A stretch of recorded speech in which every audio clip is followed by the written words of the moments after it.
이사야 12장에 나타난 말씀은 하나님께 감사 찬송을 드리는 그러한 노래입니다. 이 하나님 앞에 감사 찬송을 부르는 그러한 이유는 11장에서 말씀을 드리던 것처럼 희망 없고 가능성 없어 보이는 이스라엘, 그런데 희망 없고 가능성 없는 이스라엘을 하나님께서 스알 야숲, 그들을 돌아오게 하실 거다, 그렇게 말씀하신 거죠. 그래서 이새 줄기에서 한 싹이 나서 그 싹이 점점 자라서 크게 결실하게 될 것이다, 이렇게 하나님께서 말씀을 하신 거죠. 그때가 되면 어우러질 수 없는 사람들이 서로 어우러져서 하나가 되는 놀라운 일들을 너희가 보게 될 것이라, 그렇게 말씀하신 겁니다. 그러면서 어제 말씀을 드릴 때에 교회 공동체라고 하는 것은 바로 교회는 그런 곳이다, 그런 말씀을 드렸습니다. 오늘 주시는 이런 말씀을 보면 미리 만난 하나님입니다. 하나님에 대해서 이사야 선지자는 미리 보고 있는 거예요. 하나님께서 이 일을 행하실 일들에 대해서 미리 보고 있는 이사야는 하나님 앞에 감사할 수밖에 없는 거죠. 그래서 그는 이야기하기를 여호와께 감사해라 하고 그가 말하고 있는 겁니다. 우리가 미리 만날 그 하나님은 어떤 하나님인가, 이렇게 말할 때에 이사야 선지자는 2절 말씀을 보면 보라, 하나님은 나의 구원이시라, 내가 신뢰하고 두려움이 없으리니 주 여호와는 나의 힘이시며 나의 노래시며 나의 구원이시라. 내가 하나님을 믿을 때에 내가 만난 하나님, 지금 당장은 가능성이 도무지 보이지 않습니다. 마치 베어진 나무처럼 이제는 나무가 베어져 버렸으니 죽었다 생각되는 그런 나무인데, 도저히 가능성 없는 내 인생, 그뿐만 아니라 가능성 없는 내 가정, 가능성 없는 내 자녀, 가능성 없는 이 민족, 가능성 없는 삶 속에 미리 보는 그 하나님이 없으면 우리는 어떻게 하나님께 감사하겠습니까? 미리 보는 그 하나님에 대해서 이사야 선지자는 보라 그러면서 하나님이야말로 나의 구원이시다, 내가 신뢰하고 그분을 따르니 나에게는 두려움이 없다. 왜? 그분에 대해서 이야기하기를 그분은 나의 힘이시고 나의 노래시고 나의 구원이시다. 이 고백이 우리의 믿음 될 수 있기를 축복합니다. 오늘 주시는 이 말씀을 보면 미리 만난 하나님에 대해서 성경의 2절 말씀을 다시 보면 보라, 하나님은 나의 구원이시라, 내가 신뢰하고 신뢰한다. 신뢰한다는 말을 나함, 그렇게 말합니다. 나함이라는 말은 위로란 말이에요. 위로. 하나님을 우리가 신뢰할 수밖에 없는 분은, 이유는 그분은 나의 위로자가 되시기 때문에 우리는 하나님을 신뢰합니다. 지금 상황에서는 아무것도 보이지 않는데 불구하고 신뢰한다는 것은 바타, 그래서 의지한다는 말이죠. 왜 우리가 하나님을 의지합니까?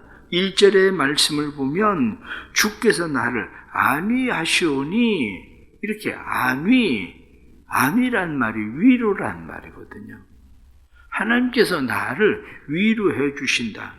그래서 위로하시는 그 하나님은 위로라는 뜻, 그것은 안위, 이렇게 이야기할 때 안위라는 것은 몸이 편하게 마음을 위로하는 거거든요. 그래서 우리의 마음에 위로를 주심으로 우리의 마음만 편한 것이 아니라 우리의 몸도 편하게 하시는 분, 그래서 하나님을 우리가 믿고 의지하고 신뢰하는 이유는 하나님은 나를 안위하시는 분이다. 성경은 그렇게 말씀하고 있거든요.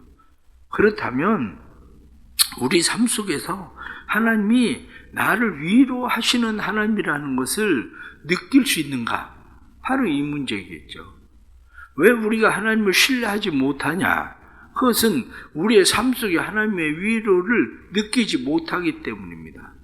때로는 내가 당장 돈이 필요한데, 당장 내가 통증이 사라지길 원하는데 이렇게 생각하면 위로받지 못하는 상황들은 얼마든지 있습니다.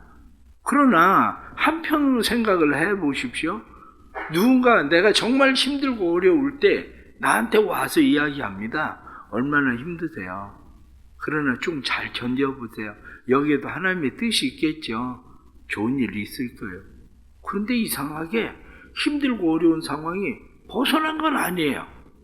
그런데 누가 와서 던지는 그 한마디가 나한테 얼마나 위로가 되는지 힘이 되는지, 맞아, 여기서 내가 쓰러지고 넘어지고 포기할 때는 아니지. 내가 다시 일어서야지.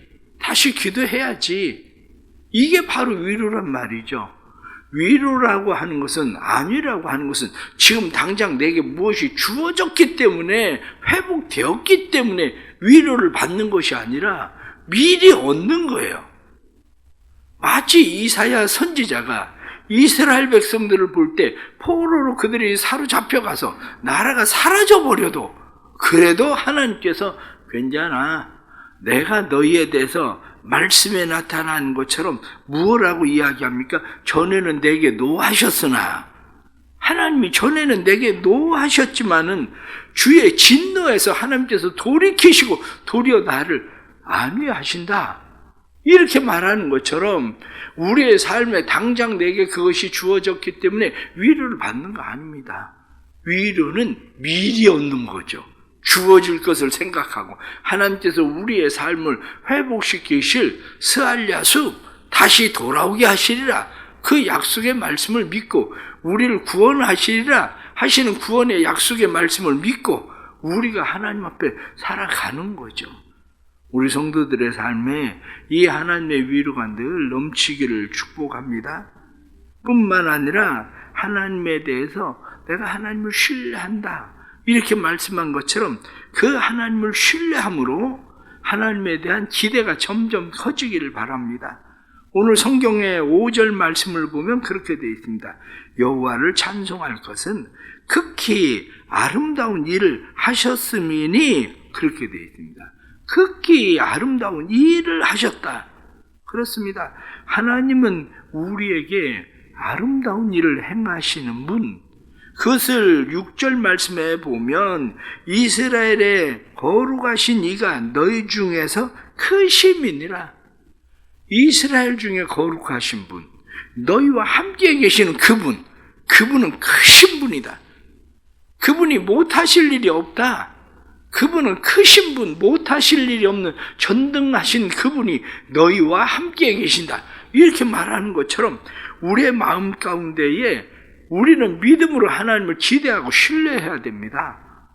하나님이 못하셔서 안 하는 게 아니라 하나님이 안 하셔서 안 하신다는 거.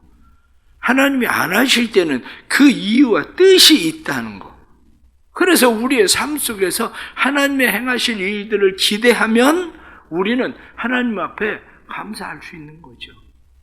그러면 하나님은 우리에게 어떤 일을 행하십니까? 우리에게 행하시는 그 일을 3절 말씀을 보면 그렇게 되어 있습니다.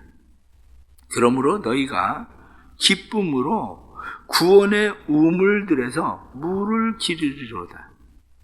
구원의 우물, 이렇게 이야기합니다. 구원의 우물, 누굴 이야기합니까? 구원의 우물은 예수 그리스도를 말합니다. 예수 그리스도는 다윗의 샘에서 나오는 구원의 우물입니다. 그래서 시편 116편 13절 말씀에도 내가 구원의 잔을 높이 들고 주께 감사하겠다, 이렇게 말하는 것처럼 구원의 우물, 구원의 잔을 높이 들고 주께 감사한다. 요셉을 보세요. 요셉을 보면 물 없는 웅덩이에 던져집니다. 가망성이 없습니다. 그런데 가망성이 없었던 요셉에게 하나님의 은혜가 생겨요. 하나님의 은혜가 생기는데 낙타상인들이 그곳을 지나가다가 요셉의 형제들을 만납니다. 요셉의 형제들을 만났을 때 요셉의 형제들은 저놈 죽여야 돼, 그러다가 우리 손에 피는 묻히지 말자, 내버려 두자, 저 우물에서 죽게 그런데 낙타 상인들을 보고 그들은 생각합니다. 차라리 그냥 팔아버리자. 그래서 요셉을 그들에게 팔아버립니다. 요셉을 팔아버렸는데 팔아버린 이 요셉, 그 우물이야말로 요셉으로 하여금 바로의 궁궐에 들어가게 하는, 애굽의 총리가 되게 하는 구원의 우물이 될 거라고 누가 생각을 했겠습니까? 그런데 그것이 요셉에게 그가 꿈꾸고 하나님 앞에 기도했었던 그 일의 성취가 이루어지게 하는 우물이 되는 거거든요. 샘이 되는 거거든요. 우리의 인생도 마찬가지입니다. 성경에 나오는 많은 사람들 가운데 하갈을 보십시오. 아브라함에게 쫓겨남을 당합니다. 이스마엘과 함께 물 한 통, 그리고 가죽 부대에 담긴 물과 떡 조금을 가지고 쫓겨남을 당했는데 도대체 이 광야에서 어디로 가야 되는지 아무도 그들의 길을 인도하는 사람 없습니다. 마침내 광야에 헤매다가 그들이 죽게 생겼는데, 죽게 생겼을 때 하갈이 방송되고 가고 하나님 앞에 울기 시작합니다. 하나님, 이스마엘은 아브라함의 자식이 아닙니까? 그런데 왜 이스마엘은 하나님 이렇게 버려두십니까? 그리고 방송되고 가죠. 그때 하나님께서 은혜를 베푸셔서 하갈의 눈을 여셨더니 우물을 발견하게 됩니다. 그래서 그 물을 먹고 힘을 얻어서 그가 이스마엘, 한 큰 민족을 이루게 되는데, 그것은 하나님께서 하갈에게 약속하신 대로 이스마엘도 큰 민족을 이룰 것이다. 그 약속대로 하나님의 약속이 성취되는 우물이 되는 거죠. 인생을 살아가는 사람들이 그런 일들을 만납니다. 삼손은 어떻습니까? 삼손도 마찬가지예요. 블레셋 사람들과 싸움을 할 때에 나귀 턱뼈 하나를 가지고 1000명을 쳐 죽입니다. 이제 1000명을 쳐 죽여서 이제 살만하다 하는 상황이 됐는데, 살만한 것이 아니라 하나님 앞에 부르짖어 기도합니다. 하나님, 내가 목말라서 죽게 생겼습니다. 내가 나귀 턱뼈 하나를 가지고 1000명의 이 죽음의 살을 이뤘는데 결국에는 블레셋 사람들에게 내가 목말라 죽게 생겼습니다. 하나님께서 삼손의 눈을 여셨더니 바로 그곳에 우물이 터져 있는데, 에낙골에 부르짖는 자의 샘, 하나님 앞에 부르짖는 그에게 샘을 터뜨리시고 그 샘을 먹게 하는 것이 바로 오늘 성경에 나타나는 구원의 우물, 그렇게 이야기합니다. 신약 성경에서는 수가성의 여인은 어떻습니까? 수가성의 여인도 세상에 살맛 나지 않는 세상, 아무도 자기를 반겨주는 이 없는 세상, 누구에게도 갈 곳 없는 세상, 그래서 한낮에 물을 길러 왔다가 예수님을 만났는데 예수님께서 그에게 이야기하기를, 내가 너에게 영원히 목마르지 않는 물을 줄 거다. 세상에 그런 물이 어디 있습니까? 그랬더니 그 물을 줄 분이 있다. 그런 물이 있으면 내게 주십시오. 여인이 비로소 예수 그리스도를 만나고 그분을 발견했을 때, 당신이야말로 메시아입니다. 우리가 기다리고 있던 메시아입니다. 아무것도 갈 곳 없다고 생각하던 여인이 그곳에 우물통 곁에 물동이를 버려두고 동네에 뛰어들어가서 내가 메시아를 만났다. 오라는 사람도 없는데, 갈 곳도 없다고 생각을 했는데 오히려 자기가 그곳에 가서 내가 메시아를 만났다? 그리고 이야기합니다. 이게 바로 구원의 우물입니다. 우리의 인생을 살아가면서 우리의 삶 가운데 누구나 다 만나는 우리의 삶에 여러 가지 힘들고 어려운 상황들, 요셉처럼, 하갈처럼, 삼손처럼, 뿐만 아니라 수가성 여인처럼 우리의 삶에 만난 그런 상황들 속에서 본문에 나타난 말씀처럼, 그러므로 너희가 기쁨으로 구원의 우물에서 물을 기르리로다, 이렇게 말씀하는 것처럼 예수 그리스도를 만나면 그 안에서 우리는 기쁨의 물을 기를 수 있다, 그런 거죠. 그러게 성경은 우리에게 뭐라고 말씀합니까? 데살로니가전서 5장에 나타나는 말씀은 항상 기뻐하라, 쉬지 말고 기도해라, 범사에 감사해라. 우리는 항상 기뻐하고 쉬지 않고 기도할 수 있는 것은 미리 만나는 하나님, 우리에게 주실 큰 일을 행하실 그 하나님, 그 하나님을 생각하면 우리는 그렇게 행할 수 있다. 이사야 선지자를 보면 이사야 선지자가 지금 이 노래를 부르는 것은 이스라엘 백성들을 바라볼 때 수백 년 후에 일어날 일입니다. 사실은 이 일이. 그런데 이 일에 대해서 이사야 선지자는 그렇게 노래합니다. 결론적으로 말씀을 드리면 하나님께 감사하고 찬송하고 살아야 됩니다. 오늘 1절에 나타난 말씀을 보면 내가 주께 감사하겠나이다. 다시 4절 말씀에 보면 또 말하기를 여호와께 감사하라. 하나님 앞에 감사하는 일입니다. 감사를 무엇으로 합니까? 하나님을 노래하는 일입니다. 찬송하는 일입니다. 2절 말씀을 보면 나의 노래시며 나의 구원이십니다. 하나님은 우리의 노래이시니 우리가 그분께 감사함으로 노래하는 것입니다. 뿐만 아니라 5절에 나타난 말씀 보면 여호와를 찬송할 것은 하나님을 찬송하는 일입니다.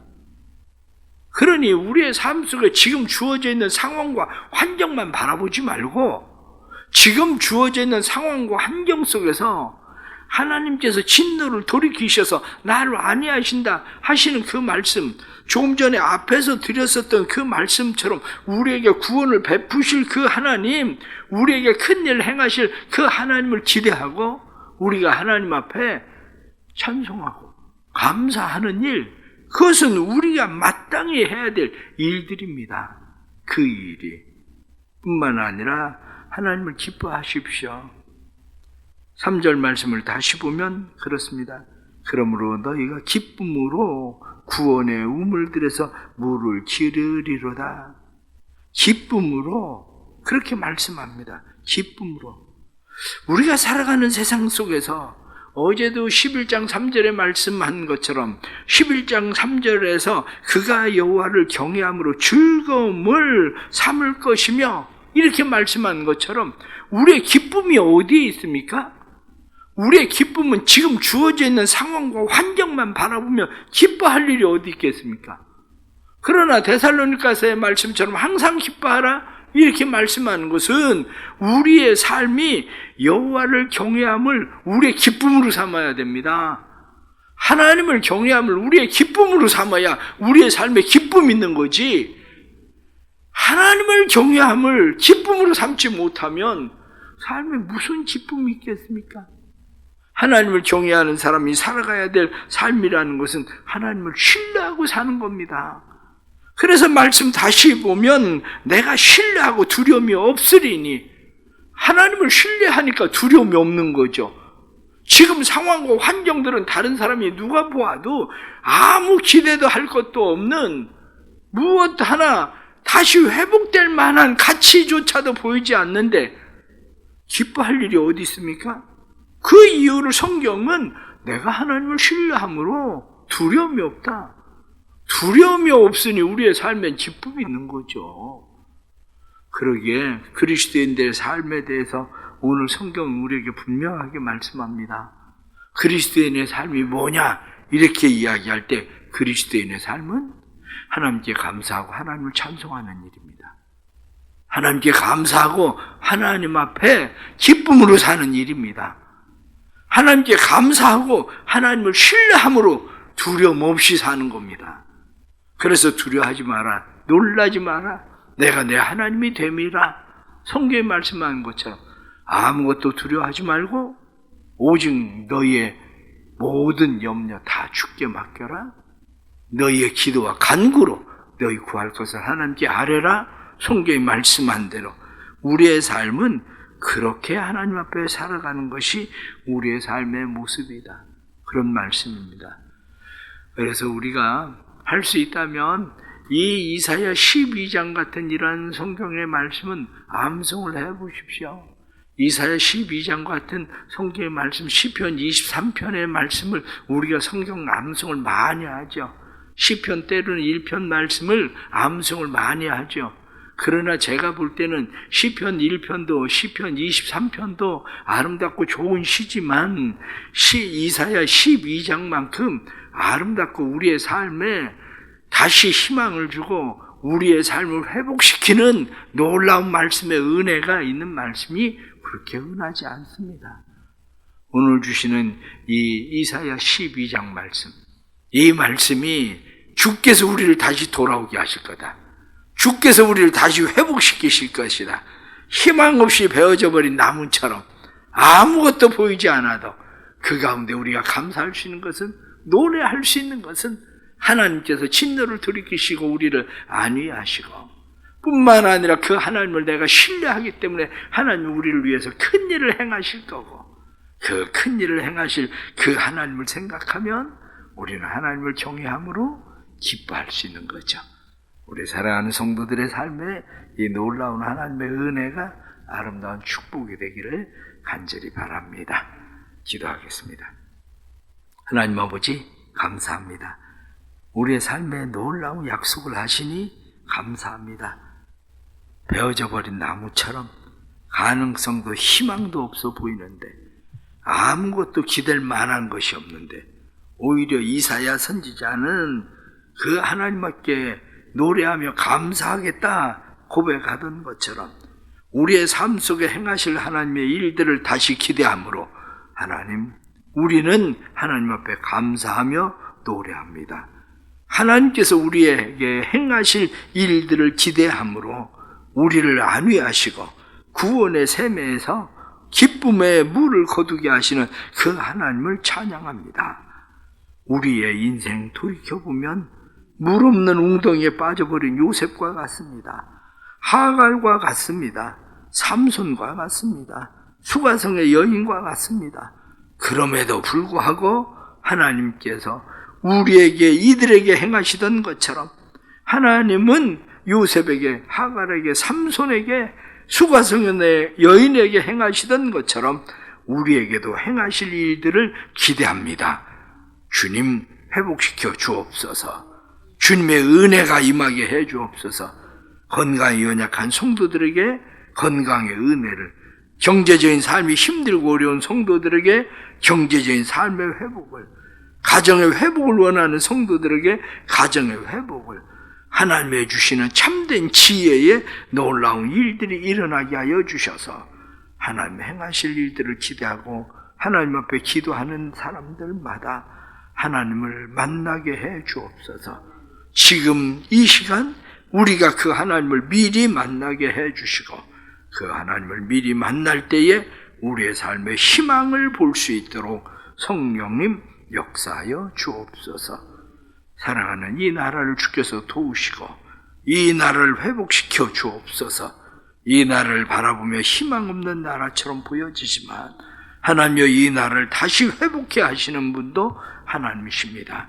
전화위복의 회복도 주시고, 또한 하나님의 은혜가 이 나라의 경제에도 함께해 주셔서 힘들고 어려워하는 이 백성들에게 주의 주시는 안위가 나타날 수 있도록 성령님 도와주옵소서. 뿐만 아니라 우리 사랑하는 주의 자녀들 은혜 베풀어 주옵소서. 우리의 다음 세대들 특별히 은혜 주시고, 단기 선교의 여행을 나간 자녀들 주의 능하신 손에 붙잡아 주셔서 하나님을 경외함을 기쁨으로 삼게 해주시고, 그래서 평생 주의 복 위하여 살아가는 믿음의 자녀들이 되도록, 근본 기회가 믿음의 아름다운 발걸음이 되도록 주께서 축복해 주옵소서. 성령님 도우소서. 사랑하는 교회를 도우시고 성도들의 가정을 도우시고 이 나라를 도우시고 우리의 삶을 도우시며, 특별히 목장들 헌신 예배를 위해 준비하며 기도하는 일에 함께 하시고, 준비하며 기도하는 모든 일들 속에 주의 성령의 기름 부심이 충만하게 해 주옵소서. 예수님의 이름 받들어 간절히 기도드리옵나이다. 아멘.